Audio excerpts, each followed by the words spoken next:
هي أيام قليلة إذن ويعلن عن المتوج بالكرة الذهبية التي تمنحها الفيفا بعدما فضلت حصرها بين 3 لاعبين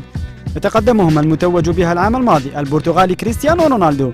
ونجم برشلونة ليونيل ميسي، إضافة إلى حارس بايرن ميونخ مانويل نوير.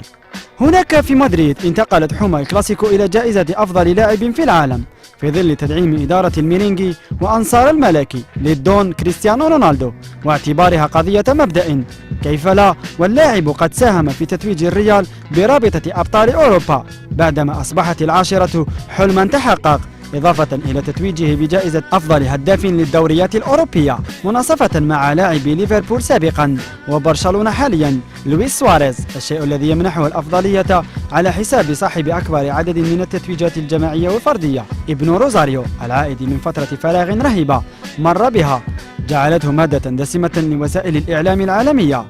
أجزمت عن قرب رحيل ليونيل ميسي عن قلعة الكامب نو، لكن رغبة ليو في الرد على الشائعات جعلته ينتفض ويحطم الأرقام القياسية الواحدة تلو الأخرى، فبدأها بتجاوز رقم زارا كأحسن هداف للليغا، ووصلها بالمرور على راؤول غونزاليز متوجا اسمه هداف لرابطة أبطال أوروبا برصيد 75 هدفا. لكن فتى كاتالونيا لم يتوقف عند هذا الحد، بل أعلن عن عودة البلوغرانيا القوية في الدوري وضمان التأهل في أعرق المنافسات الشامبيونز ليج، عوامل قد تساهم في قلب الموازين وإعادة منح الجائزة للاعب، لكنها قد تنقلب مرة أخرى بوجود اسم ألماني من العيار الثقيل مانويل نوير أفضل وأحسن حارس في الوقت الحالي، حارس ساهم في تألق وفوز بايرن ميونخ بلقبي البطولة والكأس في ألمانيا. لكن الإنجاز الأكبر تمثل في مشاركته رفقة لاعبي المانشافت في رفع كأس العالم على الأراضي البرازيلية بعد أداء رائع توجه أفضل حارس في الدورة.